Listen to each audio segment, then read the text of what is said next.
Uh, well, before we continue this morning and jump into the message part, I want to share something with you. Some of you may have seen it. It was not quite 3 years ago, and for some of you, this will be a first time, but this will kind of set the stage for some of what I want to talk about this morning. Now the latest on the crisis in Ukraine.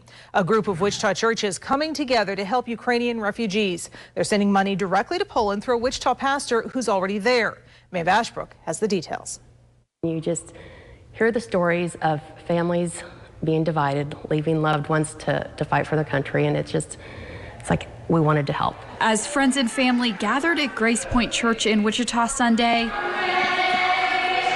their donations are helping a different community on the other side of the globe. We were just talking about it on Sunday mornings and just trying to, let our community know that this is how we're helping. It's one of 3 Wichita churches uniting to aid Ukrainian refugees. The last couple of years have brought a lot of division all over, and I think people have a desire to live in unity. It all started when Pastor Chad Pickering decided to go to Poland to help families like these. When the other churches heard about his mission, partnering was a no-brainer. We want to follow Jesus' words of do unto others as they would do unto you. And so we want to come along people in their time of need. Hope Community Church has already raised thousands of dollars for refugees over the last few years, but Pastor Nick Martineau says the Wichita connection makes this donation more meaningful. Knowing that there's somebody that we know and trust and have a relationship with around the Ukrainian border that we can keep up with, get updates on, has been really helpful for us. Pickering says he hopes to use the thousands of dollars in donations to fully furnish a shelter in Poland for the refugees. They're so grateful for this financial support that they're getting. A team effort these churches say is more important than ever. Churches working together, it's what Jesus would want. And you can donate directly to the Ukrainian refugees on all 3 of those churches' websites: gracepointchurch.tv, welcometohope.org, and newlifewichita.com. So,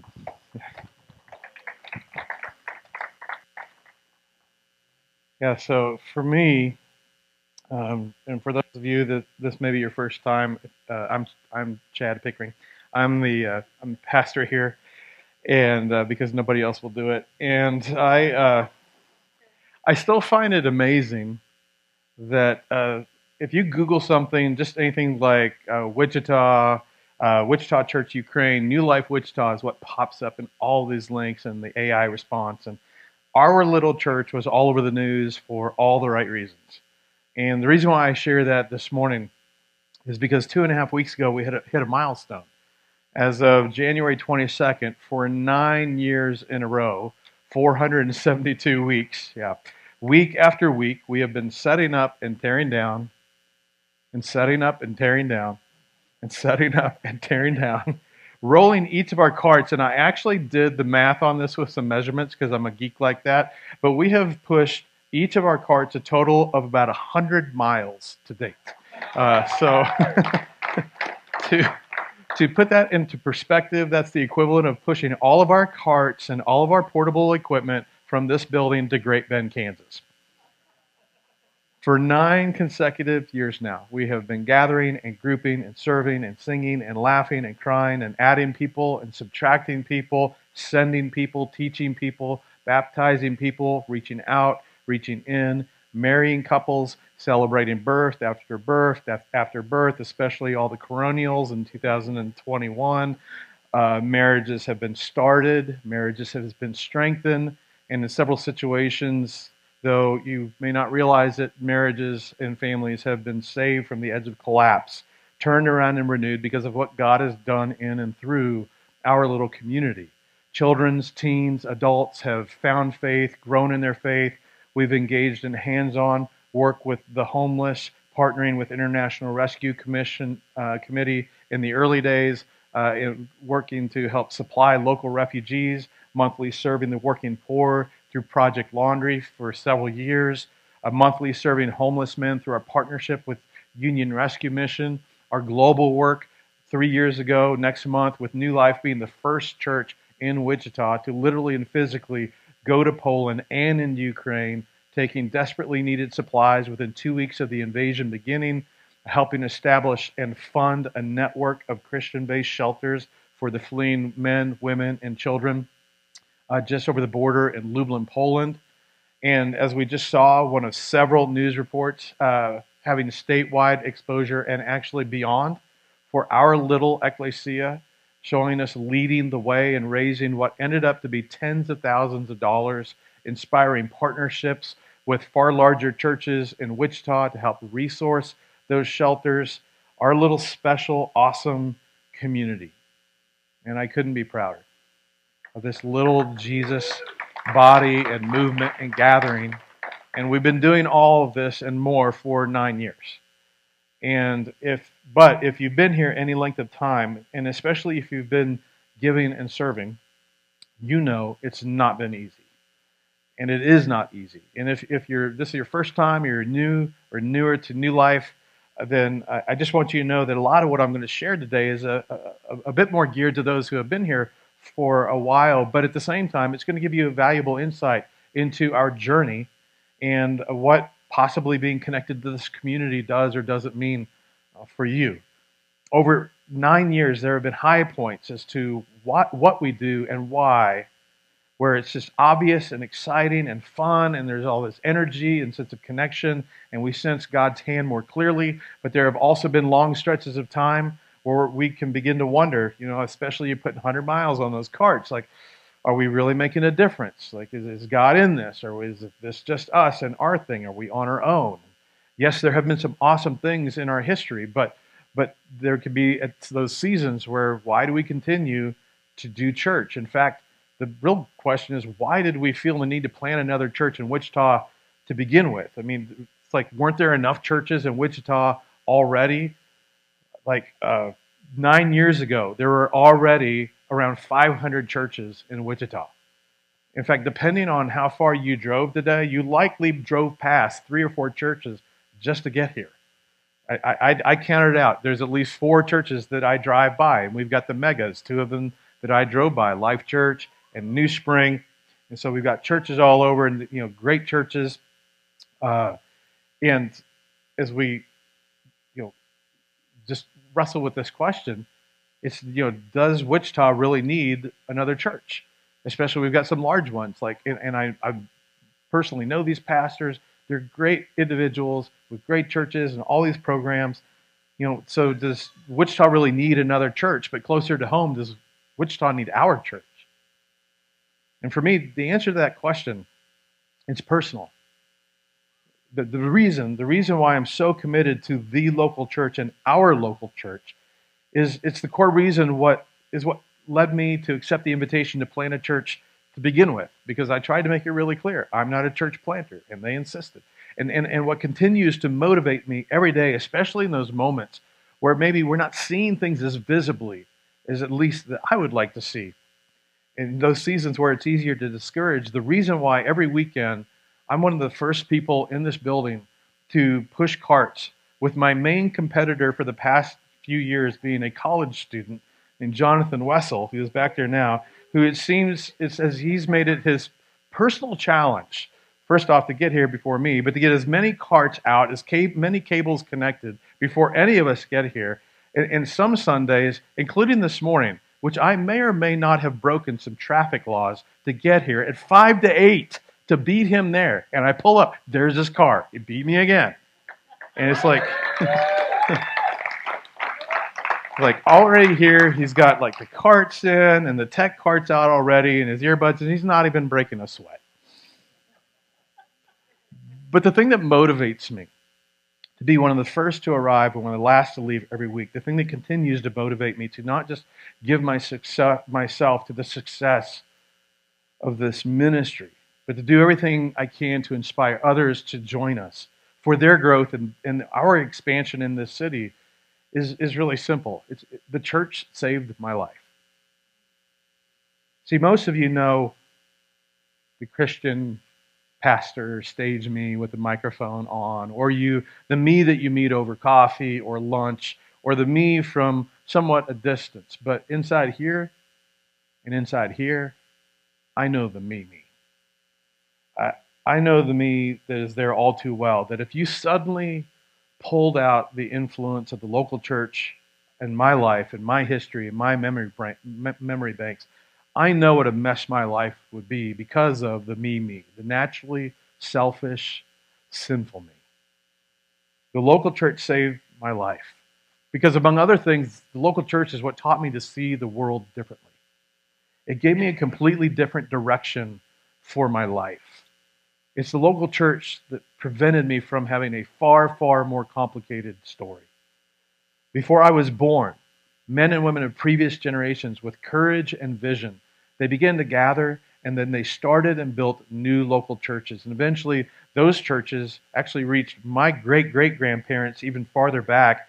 As a result of the influence of the local church, my great-grandfather became so passionate about the local church that he personally paid and funded for the full of all the costs for the building of a local church in their community in southeast Kansas that had no church. And then he led the way to help them being able to invite in and pay a pastor to teach and preach and lead. And the local church then shaped my grandparents' lives, who then, as I was growing up in a family that wouldn't go to church, but I would go when I was with them, they would take me. They influenced my life. And I just can't thank those individuals enough who came before to establish and build and lead local churches and then plant more. I'm so thankful for those who had vision and they prayed so hard, they so generously sacrificed time, blood, sweat, and tears and money to establish a local church not far from the base that I was stationed at in Southern California, where then I was able to walk in at 19, flawed, full of shame, hungry for hope, for a sense of direction, and because of the sacrifices and the refusal to give up for those who started it. Because about 80% of churches don't make it past 3 years. But because of their refusal to give up, my life was changed forever. The reason I am as committed as ever to work towards starting and building a strong, extraordinary local church is because the local church saves people. Not just heaven when we die. That's just part of it. That's the part we can only dream of or imagine, but it is much richer and deeper than that. It's far more practical. And I've experienced it personally. And I think about the specific ways that the local church changed my life. And maybe many of you would have some version of a story like this as well. It's just putting words to your story. Among other things, the local church informed my conscience. I learned in the local church that I was never to mistreat anyone. Over and over and over again, that was reinforced. And I was taught that I was to view young ladies as sisters and not objects of lust. I learned in the local church that I was accountable to a Heavenly Father for how I treated everyone. I learned in the local church that I don't really get by with sin, that every single sin has a pleasure and has a payment. And the pleasure lasts about this long, and the payment can last for a lifetime. I learned in the local church that I was to forgive. I learned in the local church that I was to confess.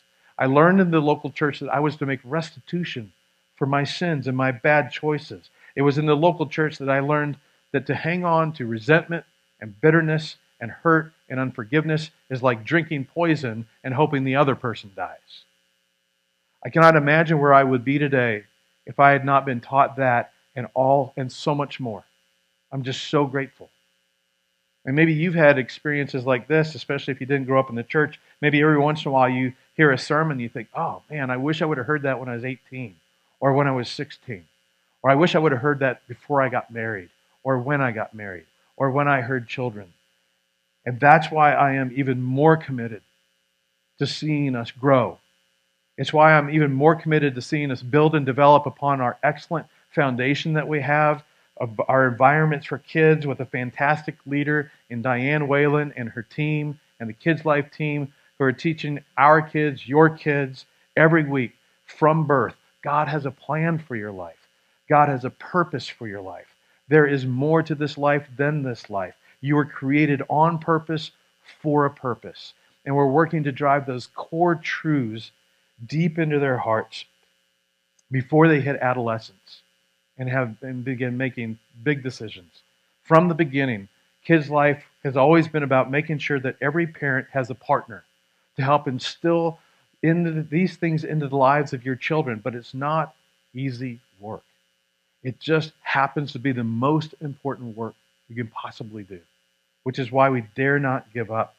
I want to grow our church large enough where we can expand kids' life enough where it can be as age and stage specific as possible based on a child's developmental level. We want Sunday to be the best day of every kid's week, no matter what their age, so that they fall in love with the church and invite their friends. I've been so grateful to Joey Flores and his bride Kaylee because a few years ago they approached me. Joey came to me to just share his heart for middle schoolers and his desire to just create a space and place for them on Sunday mornings, on Sundays to connect, to learn and grow. And soon after, they began to gather in the conference room across the hall, so they all feel very important. And they go in after the music portion of the service. And then every week, on their own dime, Joey and Kaylee bring in snacks and food for the middle schoolers. And sometimes they go deep.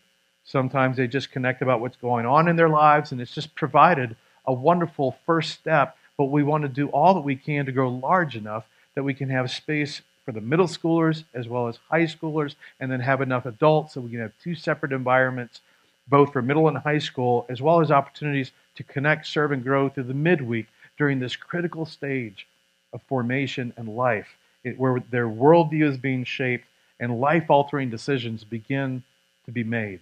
We want to create environments such that when kids finish high school, they love the local church. So when they go off to college or the military or whatever it will be, that they will seek out a local church. And another thing the local church did for me that it did for some of you is it gave me a window into God's activity in the world. See, for most of us who grow up in America, like the world isn't really that much bigger than our American world. The local church exposed me to the fact that God is active all over the world. If you've ever been on a missions trip organized by a local church, then you likely experience people with far, far less stuff who have far more faith and passion and joy than we do with all of our stuff and options. And you think, how can they be so happy? How can they be so filled with faith and confidence in God when they have so few things? The local church did that for me. And listen, where else do you get any of this? Where else do you see this? Where else in our culture do you experience this? The local church did that. The church taught me to be generous. I learned in church that when you get $1, you gave a dime. When you get $100, you give $10. When the local church taught me to be generous. And when I say generous, I don't mean like, oh, there's a food drive, here's a can of food, or they're trying to raise money, here's $100. Like, that's not generosity. When I say I was taught generosity, I was taught that you decide beforehand, I'm choosing a percentage of my income, and that percentage is month after month, year after year, going to go directly to help fund what matters most to God. That first I give to God, then I save, then I live on what's left over. That's generosity. And I first saw this in my grandparents, who had been shaped by the local church. Then later, this was reinforced through the local church in me and my wife Shauna's life. And as a result, throughout our marriage, we have never not given at least 10% of our money away every month, every year, year after year. We have adjusted our lifestyle to live on a reduced percentage of our income. We give first, we live on the rest. And it's not because we're super spiritual, because we're not. And it's certainly not because I'm a great guy, because I'm not. I excel at average. It's because we give, because that's what we were taught. You gave $1 out of 10, 10 out of 100, 100 out of 1,000, 1,000 out of 10,000, and to date, as I was preparing this morning, it hit me that we've been blessed. We have been blessed to give hundreds of thousands of dollars in the length of our marriage. And we're just so grateful that we were taught that and for the good that it has done locally and in the world, because the church taught us to be generous. And now, as the parents of 4 adult children, we get to see how that has impacted them and shaped them when it comes to being generous. In fact, my wife doesn't even know this, but 3 weeks ago, I was texting my 4 sons about a possible expense, and I wanted their opinion. And separate from the group message with my boys, I got this text from just one of them, and it just hit me deep. My son texted. He said, "Dad, you've dedicated your life to helping others. And unfortunately, that doesn't always pay what it's worth. To me, though, It's priceless. So if money is ever an issue with an expense or doing something special for mom, I really love that part. Please let me know. I will always be happy to contribute. I am sure it feels weird, but I'm your son, and I wouldn't be where I am without the probably hundreds of thousands of dollars you put into us. I've been fortunate in my career choice that I can afford to help, and y'all deserve it. Can you imagine what I felt as a dad reading that? I'm never getting rid of that text. But where did he get that mindset? And you say, well, he got it from you and his mom. Yeah, but why? Because his mom and I were taught and shaped by the local church. And he grew up in and was shaped by a local church that reinforced that kind of thinking. And I wasn't just told you need to be generous. The beauty was I was taught that generosity is an invitation for God to get involved in your finances. See, every single one of us at some point in your life, you want God involved in your finances.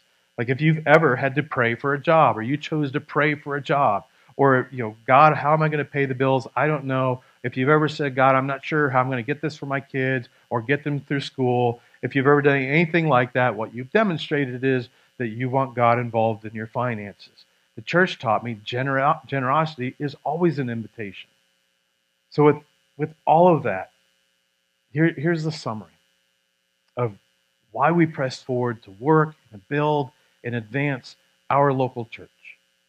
Where in a city where hundreds of thousands of men and young people are unchurched, they've walked away from the church, they've avoided the church, they've even walked away from God, and for unfortunately sometimes good reasons, because of some of the things that they've seen or experienced. But ultimately it's because we believe that following Jesus, trusting in Jesus, it will make your life better and it will make you better at life. And by the way, you get to go to heaven when you die. That seems pretty motivating. And our city needs as many outward-facing, vision-driven churches as possible, no matter what the cost, no matter what it takes, because of what's at stake. Because there's another big part of this that goes way beyond my story and your personal story. And it has to do with the next generation and with our nation. It's what we see going on all around the world. And it's just simply this: strong church, strong nation. Strong church, strong nation. Why? Healthy church, healthy nation. Why?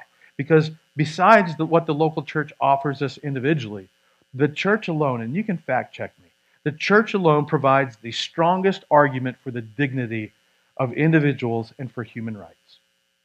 The church, the message of the church, and the message of Jesus provides the strongest apologetic in culture and in the world for the dignity of individuals, that every single individual matters, regardless of color, nationality, language, gender, that every single person has an intrinsic, not ascribed value.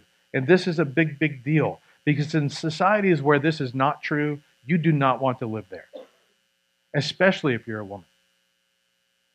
And see, what we forget is that this is inherently a Christian value. We think it's an American value. No, it's a Christian value that has influenced our nation and the conscience of our nation. It comes directly from the local church.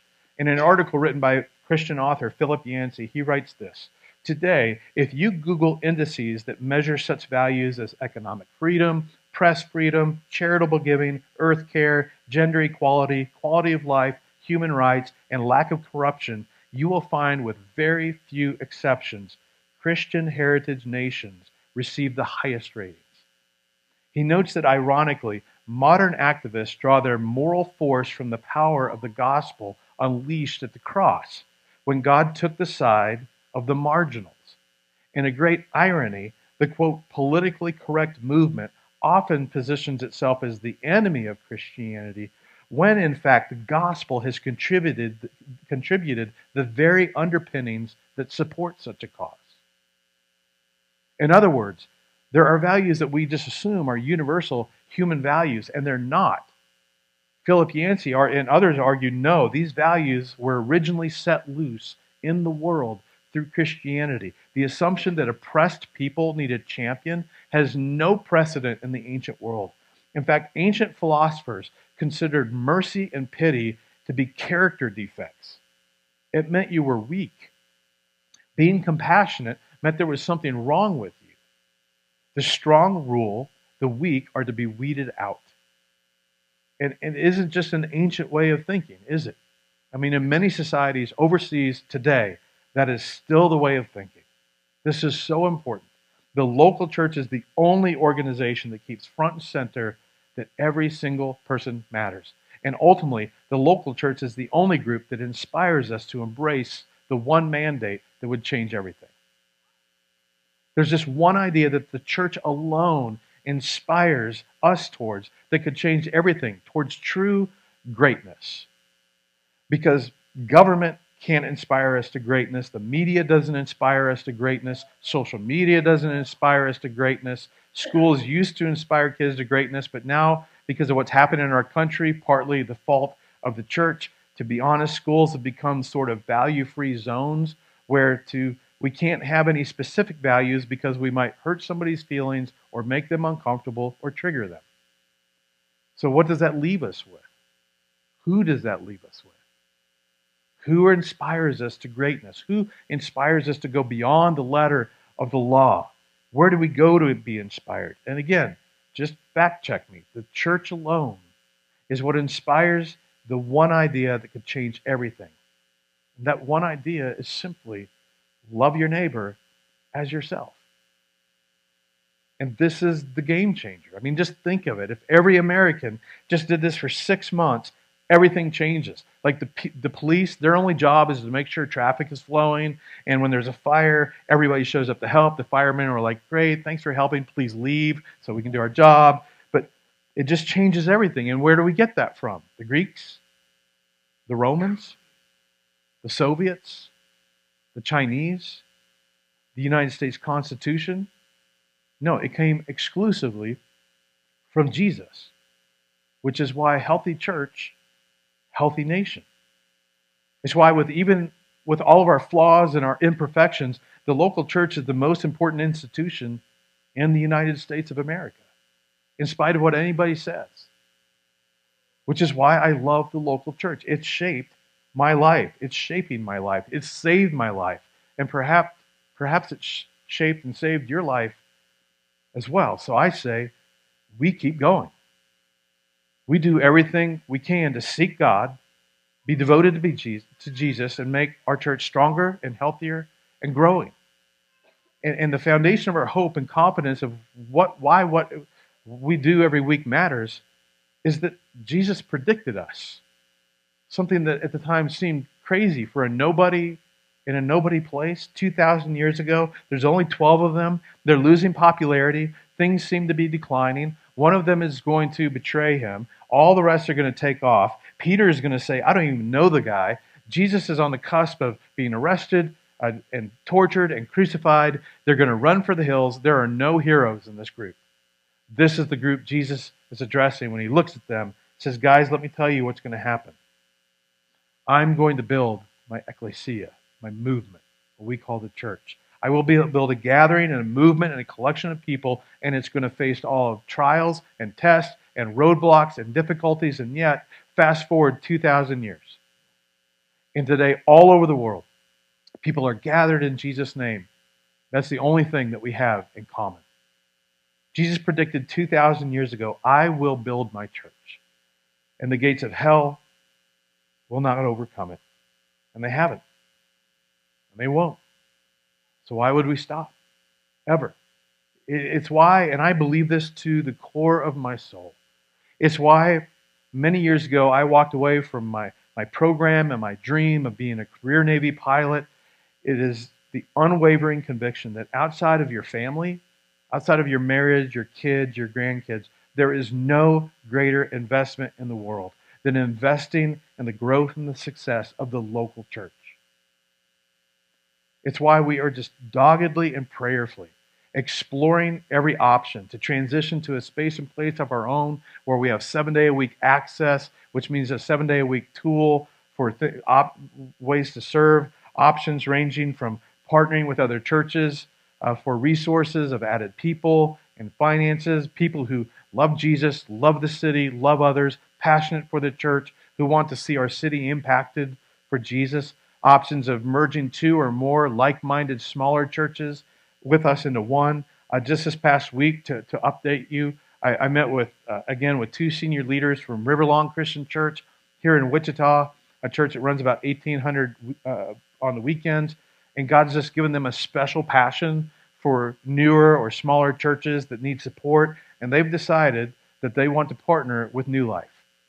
And they're going to partner with New Life with resources of staff and money and people. I can't put exact numbers to that. That's part of the conversation, but they are on board. They want to see New Life succeed. They plan to offer me staff support. They are already working to broker partnerships between our churches and other even smaller churches. They spoke a lot about at least one other very small church, down to about 20 people, that wants to merge, and they know about us.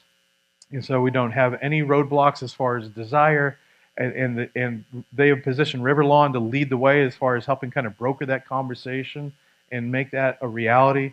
A church with about 20 people and a debt-free property that would come into our possession should all the details work out. And no, I'm not going to tell you where it's at. We are meeting again soon with these individuals. And the plan isn't just to broker some deal, but to create a 3 to 5 year partnership where they would provide paid staff hours to help us succeed, including details of any partnerships or mergers, as well as providing the opportunity, which again just shows the heart of this church, for us to actually vision cast our plant at Riverlawn to see if there are people there that would be inspired to join and be a part of what we're doing. Like, that's a church that gets it. The point being, God is clearly at work. Jesus said, I will build my church. But I will acknowledge something that I've said for years. In every area of life, God is rarely early, but he's never late. Nothing in church work tends to happen as quickly as we would like, and the challenges will continue. And we're not alone in that. But let me put it this way. Every growing, thriving church had a start, and it was hard. And yet, what you discover consistently is what you also discover in both the Old and the New Testaments, that a season of ultimate breakthrough is preceded by a season, sometimes of years, of simple, persistent, faithful grind. One pastor friend of mine, and I don't know if this will be encouraging to you or not, but they just moved into their own space and place after being set up and tear down for 19 years. We feel bad. But after a long road of remaining determined and faithful, suddenly it's like God clicks something into gear, and the momentum of what's happening is so exciting. And they are now, after years of faithful ministry grind, experiencing a verse that I shared with everyone just a few weeks ago, where the Apostle Paul was writing a letter to a struggling church plant. Writing, let us not grow weary in doing good. For at the proper time, we will reap a harvest, key part, if we do not give up. Why did he have to write that? Because at times they wondered if their efforts mattered. They were wondering, should we just give up? Should we go and do something else? Because advancing a church requires patience and persistence and sacrifice on our part. But the promise is, at the proper time, in God's timing, we will reap a harvest. So here's just what I need you to hear, and this part specifically for those of you who already serve and give as part of the community. And when you come in, well, first off, when you give, or you give online, give in the giving box, you give to New Life, you're not just giving money to an organization or a 501c3, not for profit. You're saving lives. When you come in on a Sunday, you're not just pushing a cart, you're not just connecting the cable, you're not just sound checking, you're not just rehearsing, you're not just setting up a speaker or a sign or a table or coffee or a bunch of munchkins. You're not just setting up toys and TVs and tech in kids' life rooms. You're being the church. You're being a part of what Jesus predicted and is doing. And though in the moment you may not see it or feel it or perceive it, you're saving a life. Now or in the future, you're saving someone from feeling so utterly isolated and alone, of becoming overwhelmed with anxiety or depression to the point where people close to me who got disconnected have taken their life. You're strengthening or even saving a marriage that will have generational impact on their children and their children's children. You're partnering with parents to help save a child from making decisions as a teenager that could completely derail their life and their relationships. You're not just placing flags and signs. You're not just checking in a child. You're not just running a camera or sound or slides. You're saving a life. You're transforming a secular, irreligious space and place to create the best possible weekly experience and environment that will transform and has transformed lives, helping people find freedom from the consequences of sin and pain, and to be able to walk much closer with who they discover to be their Savior. You're not just setting up and tearing down and giving and serving and doing activities and unloading and repacking carts. In the end, you're saving lives because you're creating an intimate environment in our city where people you care about, can do what we've said. They can belong before they believe. You're choosing to be a part of inspiring others from birth, to embrace the one mandate that could change their lives, their relationships, their marriages, their finances, their city, their world.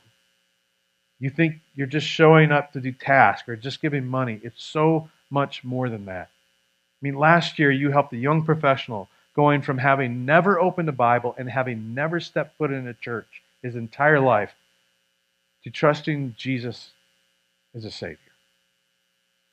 Because in the midst of the work, we must never forget or ignore the things that make New Life special now, which is you. It's no accident that you're part of this community, and consistently what people point to when they talk to me or any leadership is about how warm, welcoming, and caring the people who make up this community are, how they feel seen, they feel wanted, unlike what can happen sometimes in smaller church environments where the insiders really get to know the insiders and the outsiders are just made to feel like outsiders because it's become a clique. Instead, what they share is they experience genuine care and belonging, as many of you have. Many have shared how much the size of New Life, unlike larger church environments, and for the record, I love large churches. I love small churches, all sizes. But unlike larger church environments, for them, they prefer that. They like it because they feel seen. They truly see how their involvement with their time and their resources, it makes a difference. Like they feel and they know they're needed. So many have said they've loved New Life because it's clear we mean what we say, mean what we say when we say you can belong before you believe. They said they feel 100% comfortable inviting their unchurched friends or de-churched friends to New Life. My point being is God has already made this a great community that has accomplished far more than we realize or maybe that we remember at times. And if we have the patience, the determination and faithfulness, God is making it clear that we have the opportunity to expand it in His timing. He is and has been at work behind the scenes and something special is building. But in the meantime, Paul's words to the church plant in his time is his words to us.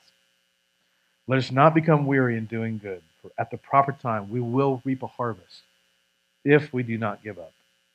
In other words, if like Shauna and I, you're giving, keep giving. If you're serving, keep serving. If you're not giving, this is the time. Pick a percentage, start faithfully giving, and then anticipating the way God's going to show up in your life and in this community, beyond what you could ask or imagine. If you're not serving and you're mentally and physically able and time-wise able, then start serving so that the weight of the work is evenly distributed and not too heavy on the shoulders of a few. And then outside of these walls, one of the things that as you're going, if you didn't already get one this morning, we've got them on the table. We've got a card on there. It was developed by one of our leadership team members, just something specific that can be guiding you in how you're praying for this community over the next few months, especially as we're having these conversations with getting into our own space and place. But outside of these walls, if you're a Jesus follower, and especially if you're part of this community, my questions would be, who in your life far from God are you praying for? Who in your life far from God are you investing in? And just so you know, I'm not asking anything of you that I don't ask of myself. In fact, just in the past few months, since right before Iron and Ale, like 3 things. One is I've begun weekly connecting with men outside the church to just build relationship and invest in them in hopes of helping lead several of them to a faith in Christ, to know and follow Jesus. I've begun working out at 4:30 a.m., 4:30 a.m. with a guy who's not a Christian, but he and his partner are very networked with other individuals in the Y and just building those relationships. And I've just set up to begin meeting with a young black entrepreneur and professional who wants to invite other young men in his life to meet with me for mentorship, which I'm not going to lie, I find a bit amazing because in current culture, I feel like I am the trifecta of why any brown person shouldn't be interested in my thoughts. The trifecta being old white guy. And yet he came to Iron and Ale and heard what I had to say at the event. And he feels like I have something to offer as a man, and I'm looking forward to what I'm going to learn from him. My point is that we've been given the most important opportunity in the world.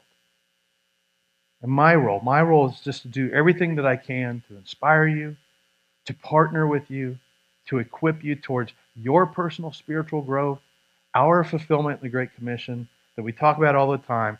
And so here's just, I know I got a clock. Here's just one example of how I try to partner with you, and it starts next week. I'm almost done. Next week, I planned a new series that will take us into Easter called The Last Kingdom. And then the Sunday following Easter, I plan to begin a marriage and relationship series entitled, Is It Possible for Two People to Fall in Love and Stay in Love Forever? I think it may be the longest sermon title ever. The series starting next Sunday will get into the heart of why so many find it easy to ignore Jesus or reduce him to something far less than he is.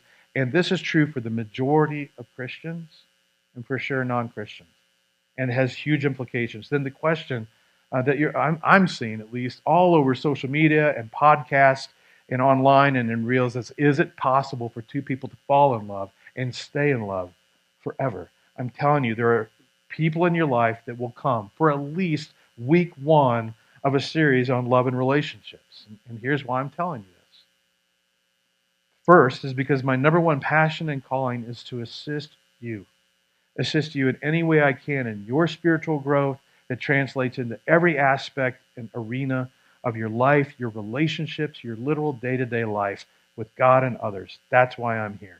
But then secondly, I'm telling you this because a new series is the best time to invite someone to come and sit with you, especially a series that will help clear up some of the confusion and misgivings concerning what it means of Jesus and Christianity and what it actually means to be aware of Jesus' ultimate purpose for coming, and then Easter, and then immediately, because there's always Cheesters, individuals that will go Christmas and Easter, they'll come, and then immediately, in my fantasy world, if on Easter, new people come, and then they hear the following week, we're going to a series intended to give strength and hope and the possibility of two people falling in love, staying in love forever, that they'll actually come back the next Sunday.